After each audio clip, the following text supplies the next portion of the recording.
last week we did a reaction to Trump appointing his new pardon czar, and shortly after we published that, I ran across a video online with everybody's familiar with what's his name, Judge Joe Brown, right? Uber. Oh yeah. Yeah, yeah. He made a comment on what he thought about it. Wanted to share that. Let's get it up here. Okay then. Yeah, this is new to me. Yeah. Let's see what Mhm. Joe Brown got to say. Cause boy, he be a couple about 2-3 months ago. Boy, he Well, was. and then Oh shit. Go ahead, Nah, though. nah. I was gonna just say he was getting on it. He was getting on some people's behinds, man. So I'm anxious to see what he talking about right now. Yeah, Judge be on him. This is on Dana's channel. what do you think about him making Alice Johnson the pardon czar? Bad mistake. Bad mistake. Okay. He gave a recitation about her that he got from Know Nothing on the Subject, Ken Kardashian.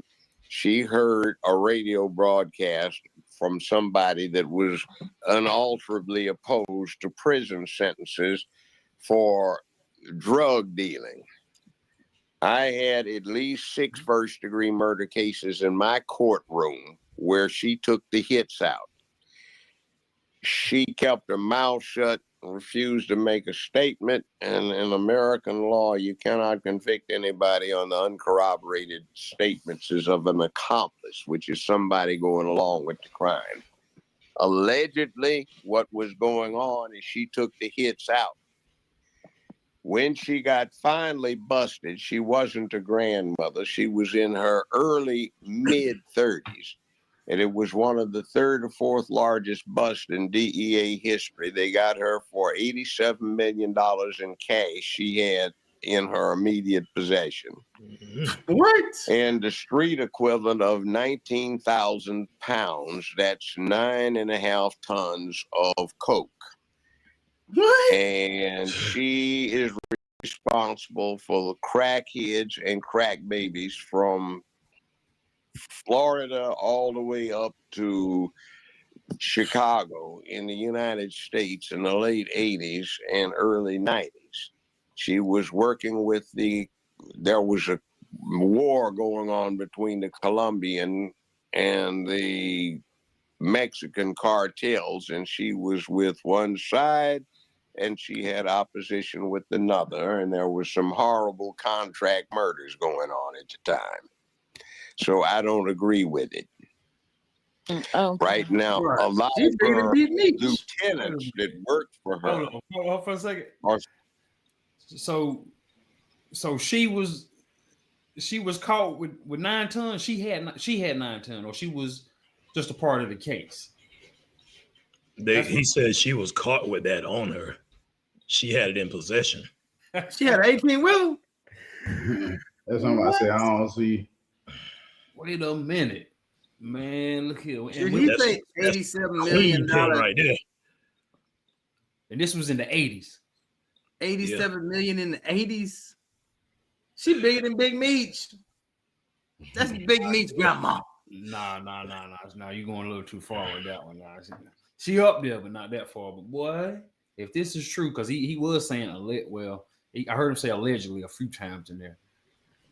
But bro, if that's, man, I don't know what to say right now, because boy, look here, she's smooth with it. That's all I can say. She's smooth with it. Man, look here. Do you not understand what you got to be doing to even get to that level? You know what I'm saying? I'm talking on some street stuff right now. But yeah, bro, that ain't your, you know what I'm saying? That ain't your regular dealer right there. You know what I'm saying? That's some boss stuff right there. I mean, I got to be careful with what I say, but yeah, I don't know, man. Yeah, I'm tempted to Judge Joe be talking. Pull up something. Hey, he be talking some truth though. You know what I'm saying? He be yeah, Joe be in the mix, boy. Yeah, he be knowing some stuff, man. On top of that, you hear former judge. You know what I'm saying? So he understands law as well. So man, Oh man, I had this timestamp for just a few about another 50 seconds. Let's make sure we're not missing anything. Then we come back to that. yeah. Hold on. Still finishing up long and lengthy federal sentences. So I don't agree with that. Okay, But and he did. Everybody's not perfect. well, I knew she was from Memphis, so I didn't know if you knew her case or Oh, not. I'm aware of who she is. Like I said, I sat through 6 horrible murder cases.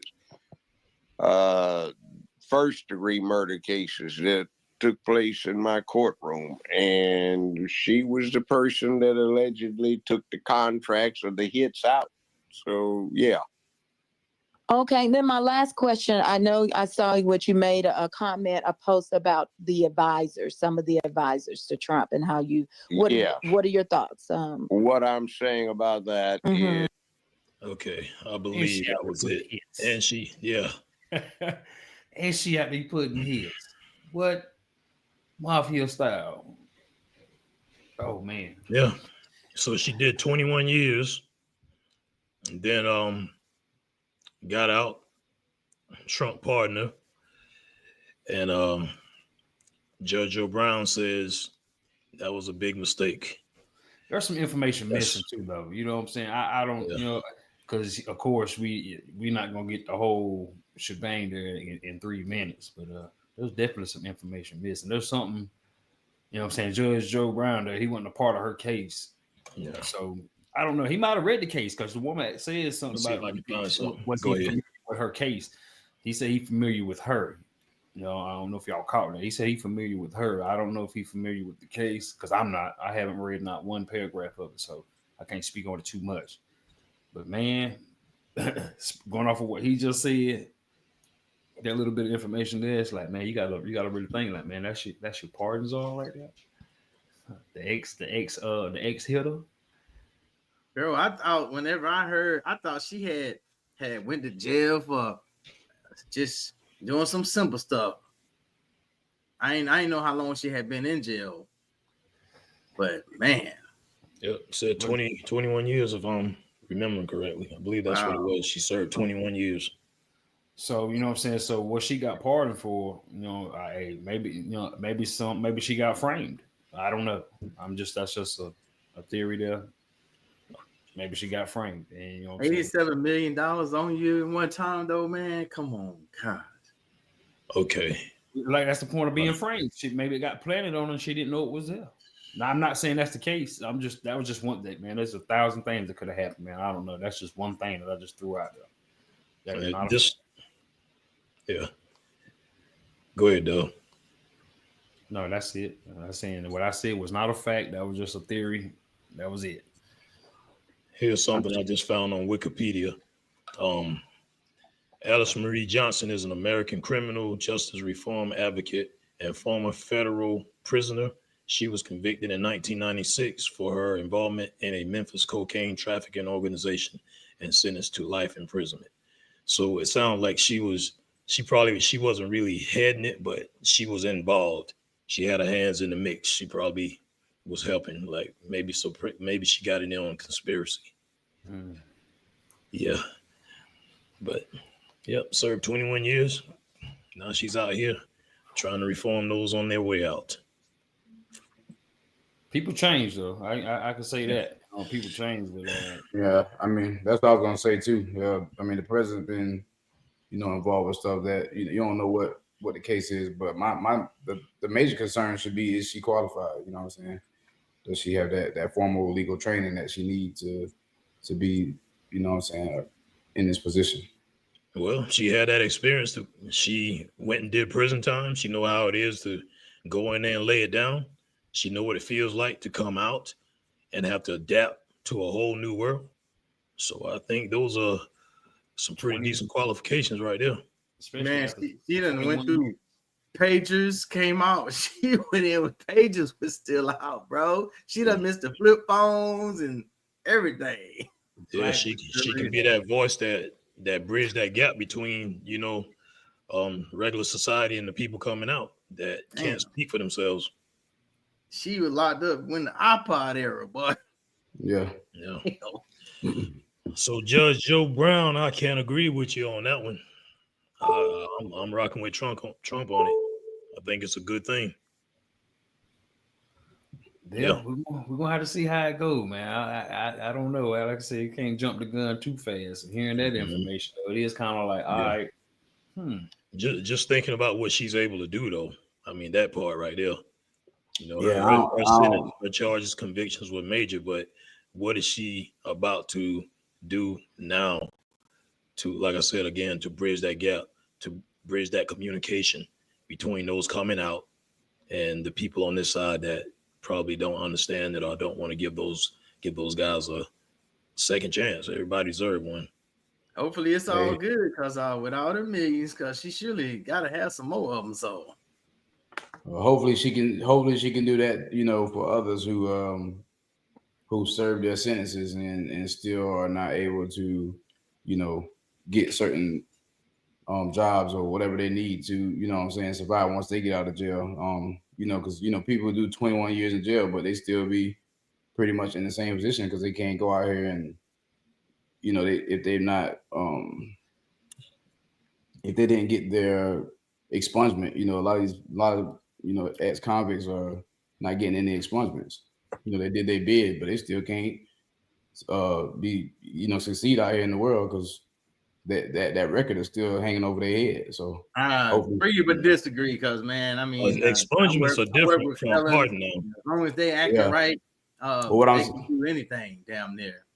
Yeah. I mean, obviously they ain't gonna go to be president, but man, that ain't. It's so much work out here. If you a worker that's gonna show up on time, and you can do a lot of stuff, and nobody ever gonna know. What I'm saying is, once you do your time, I feel like that should be, you know what I'm saying? If your time is done, I feel like your time has been done. That nothing else should be coming up back on you when you trying to do something. That should be. Well, you know what I'm saying? I get what you're saying, and I kind of agree with you, but let me tell you one thing. There's one industry that really don't care about your criminal background too much is construction, bro. Construction. A lot of cats don't want to get no trade. You know what I'm saying? Because that trade is going to sometimes come with a little bit of hard work. Yeah. And city jobs too. A lot of city jobs hire convicted. Yeah, but I can't find no work. That's because you. Well, yeah. Well, yeah, but and when you locked up, that's what you back there pretty much learning is trades. But what I'm saying is, why should you have to be limited to just specific, you know what I'm saying, job titles because of your criminal history? If you serve your bid, if you did your stint. I don't think I want someone that was convicted of embezzlement and stealing to be working at my cash register. So what are you talking about, bro? Those crimes, it depends on the crime, bro. So yeah, I get that, but if you did it, if you did it 6 months ago, you don't want that. You know what I'm saying, that person. But somebody sat down and had 21 years to think. Yeah, I don't care if you did it 21 years ago. People do change, but nah, man. You just contradicted yourself a little bit because you just said that they might not have changed. So if they didn't change, why are you gonna take the risk? So you got you're double-minded on that. That's not what I said. What I said was if it was 6 months ago, then no, you ain't taking that risk to have somebody working your cash register. But if it was 21 years ago, you don't think that person had that much time to sit back there and, you know what I'm saying, think about what they did and change? That's the same. If anything, we contradict ourselves by saying this. Not factual. Nah, because one thing you got to do is keep a thief honest, but not leaving that land in front of him. So if I know someone that's known for stealing, I'm not going to put them in a position where there's a possibility they could get re-triggered. They could relapse. You know what I'm saying? Because once you get out in the free world, you think totally differently when you lock down, bro. Oh man, I ain't gonna do this, I ain't gonna do that. But once you start getting out in the free world again, things change. Why you think you got repeat people that keep going back? Oh, I'm changing, and as soon as they get out, they go right back into what they doing, hanging with the same people, thinking they ain't gonna be caught this time. Yeah. I ain't gonna be caught this time. So if Alice Johnson is, you know what I'm saying, supposedly convicted of everything that Judge Joe Brown just sit here and said she was convicted of, you mean to tell me that she should be trusted to be in the position that she's given? Nope. She should be able to be trusted to, you know what I'm saying, have a judgment on pardons and all this. To be honest with you, No. But that's what I'm saying. That's so what I'm saying is earlier though, you're not listening though. That's why we said earlier. I said earlier, there's some information missing. We don't got all the facts right now. The hypotheticals we speaking on is with all the facts. You know what I'm saying? We know this person done this, and they spent their whole entire time, like you just said, they did their time. She got out early, but she didn't finish her time. She got out because information came up and she got pardoned. Yeah, she had a life sentence. See what I'm saying? There's a difference. You're not catching right there. So the hypothetical that we just 21 years, that's damn near life. Sitting back there for 21 years. But like you said though, we don't have all the information. Maybe she spent those 21 years and didn't do it. Just like the what you call it? From New York, the 5, what you call them? Oh, the Central Park 5. The Central Park 5. Come on now. I don't know. This lady, she tied in this dude just said she sat here and said she tied in the 6 different murder cases. And you mean to tell me, you know what I'm saying? I can see if it was one murder case, but 6 different, you know what I'm saying? Patterns. These are patterns. You know what I'm saying? See, that's this amount of weight. You just telling me, oh, she could be framed? Come on, man. Yeah. She had some involvement. Ain't no way. I didn't say she didn't have no involvement. What I'm saying is when she got caught, she could have been framed in the moment she got caught. See, bro, you got to stop listening 10%. Listen. But I'm not listening to 10%. What I'm saying is, if you said she could have been involved in it, so you mean to tell me you could trust somebody who's been involved with this type of, you know what I'm saying? Bro, do you not know how framing works? I don't think you understand how framing someone works. Yeah, I understand how framing works. Okay, then. So anyway. See, this is where the differences in misdemeanors and felonies and pardons and expungements come into place. When it becomes a felony, you can only get pardoned for it. You can't get it expunged. And what the pardon does is gives you your rights as a citizen, but all of your history is still there. And expungement erases all of it. So if you try to go out and get a job somewhere, a high paying job, a high position, and your background was expunged, they don't see nothing. Vice versa, you got a pardon, they can see what you've done, but they can't really deny you the right as a citizen because of that. So my main point is saying what I was saying was that's why she's able to come out and work for Trump and work for the government, because she has that right as a citizen because she's been pardoned for the crime that she allegedly did. And that's what I'm saying. With her being able to do this, I'm hoping that what she's doing can open the door for others who may have been, if you want to say, framed, or who've been in this position, who've done their bid. You know what I'm saying? They got out, and maybe they can get that second chance to go out there and make life better for themselves. I think that's the mission. I feel like you did your bid. The purpose for them giving you a bid and then putting a timestamp on your bid, the purpose for them giving you that is because they feel like that's enough time for you to sit your behind back there and reconsider life and get your shit together. So once you did that bid, I feel like it should be that, okay, he's done enough time because this is what we felt like was necessary. This is the time we felt like was necessary for this to be a better man. Now let's clean his slate. You know what I'm saying? Allow him to prove himself again. All right, let's wrap this up because you're talking like a school teacher. It makes sense, but you gotta really listen to what you're saying, though. I hear you, but yeah. Wrap it up, then. Yeah, I believe that's the mission. She's gonna be that gateway and bring them out and introduce them to what they need to be able to become successful. She's also tap in, folks. Tap in, drop it in the comments. Tell us what y'all think. She's also going to be the mouthpiece for the other side that don't understand, to allow these guys a chance. So you fellas that's on your way out, if you get in contact with her and she start to guide you, there's no excuse for you to mess up and go back. No excuse. Brothers come tap in. Brothers come tap in. Brothers come tap in, come tap in, come tap in. Bringing that substance straight to the public, no capping, no bluffing. Now